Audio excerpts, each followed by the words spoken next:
Hey. Okay, so I know I'm in the car. Normally I'm sitting somewhere else, but I was out here meditating and it was placed on my heart to share this story. I'm going to be a little vulnerable here and share something about myself in hopes to encourage, to remind, to awaken, to uplift somebody else. Okay. When I was growing up, when I was a kid, y'all know I'm going to the inner child. When I was a kid, I was the first, I'm the oldest in my family. I was the first grandchild, my mom's first, my aunt's first niece, and I'm the oldest cousin. And my mom is the oldest daughter. So I was the oldest. So when my mom had me,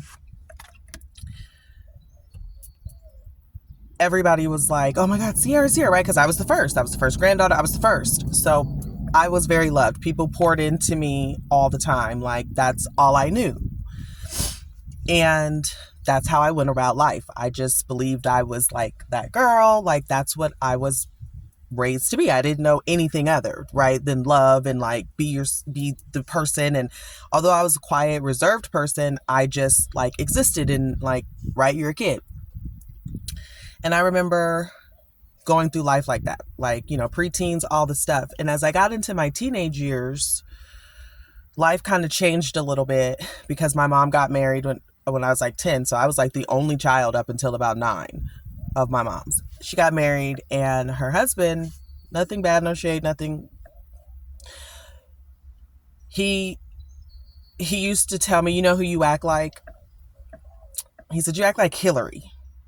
Now, mind you, I love Hillary. Fresh Prince of Bel-Air is one of my favorite shows. It was back then, and it still is today. I'm a Fresh Prince over Martin girl. Sorry, yep, taking up somebody else.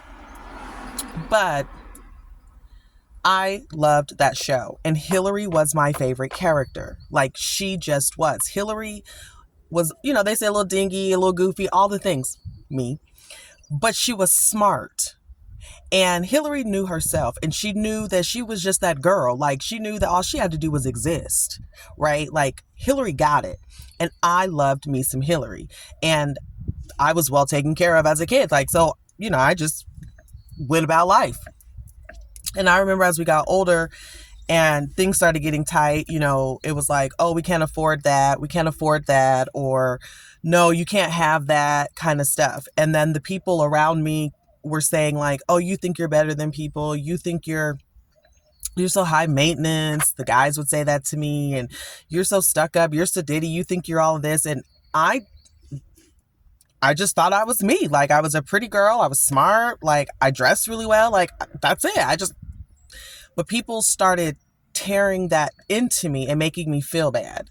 So I started to dim that light because I wanted to fit in and I didn't want people to feel like I thought I was better than people, or I just wanted to be a part of what everybody else was doing. I just was doing it me. But I recognized that I started to minimize and dull myself for other people to make them feel comfortable so that they would feel okay and so that I would be accepted. And when I started to do that, then people started to accept me, right? So I felt like, okay, I'm in. But the problem is in that there was really no peace. And so I spent high school and college and my 20s trying to always fit in and be myself, but then try to fit in. And then I was always battling this thing. And I just never understood like where it all went. And I was sitting here like just meditating and stuff. And that came to me,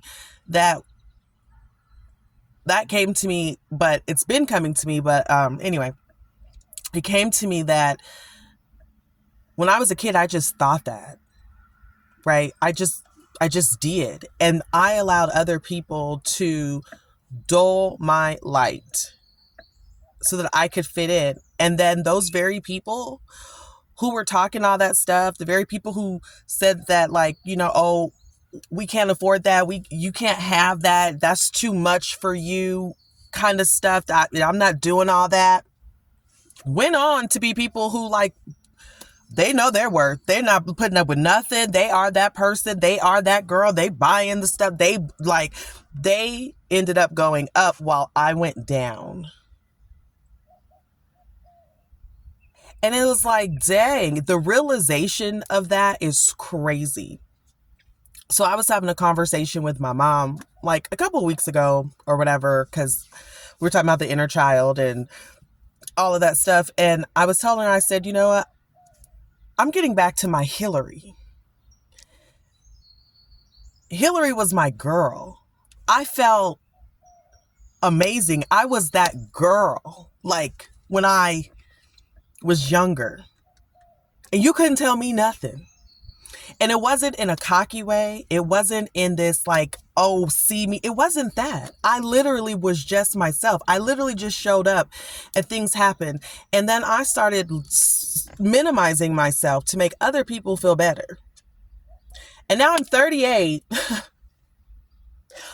finally getting back to that little girl and saying, you're okay to be who you are and know what you want and love yourself and be that girl and have the standard and make people rise up to meet you.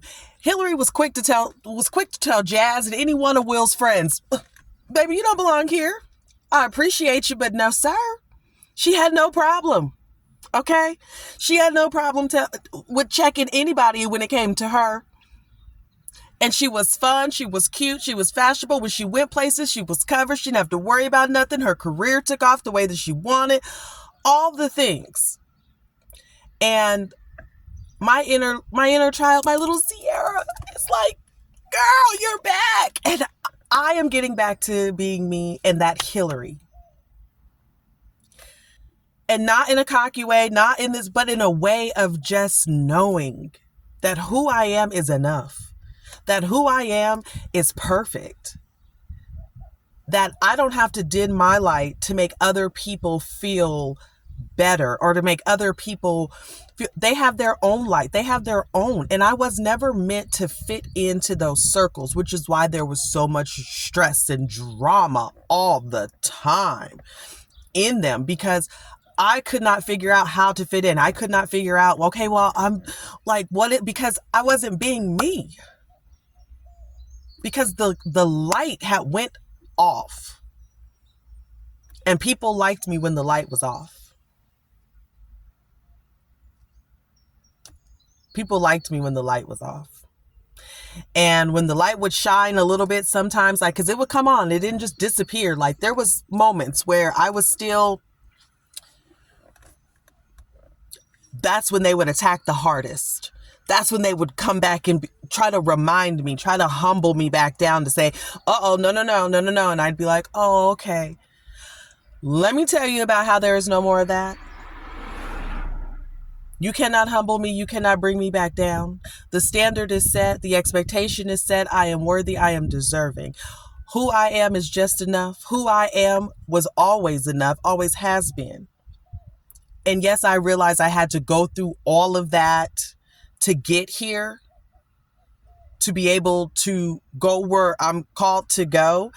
I recognize that. But it's just so crazy that sometimes we allow other people to just get in us and keep us stuck and just grab a hold of our minds. And we can't get out. Let this be your moment that you're okay. Let this be your reminder to know you are that person. You are that girl. You are that guy. You are it. Do not dim your light to make other people feel comfortable, because what other people didn't do is they didn't dim their light to make me feel comfortable. They didn't come down here to match me. They were like, oh no, we're up here. You need to be up here, but you're not. You're such a problem. Well, I was a problem when I was up here. Now I'm a problem that I'm down here. Ain't that nothing? Find your own space and be in it. That's what I have learned. That's what I'm being reminded of. And that's what I hope I'm giving to somebody else today by sharing this story. It's not a bad story. It's no shade to anybody. It's just life, right? Like, it's just life. And we go through it. We figure out what it meant and the purpose. And I want you to tap back into your inner child, hug her, tell her or him, it is okay. You are perfectly fine to be who you were always designed to be. Be it. So, yeah, the Hillary Sierra Hillary, she is back, darling. She is back and upgraded.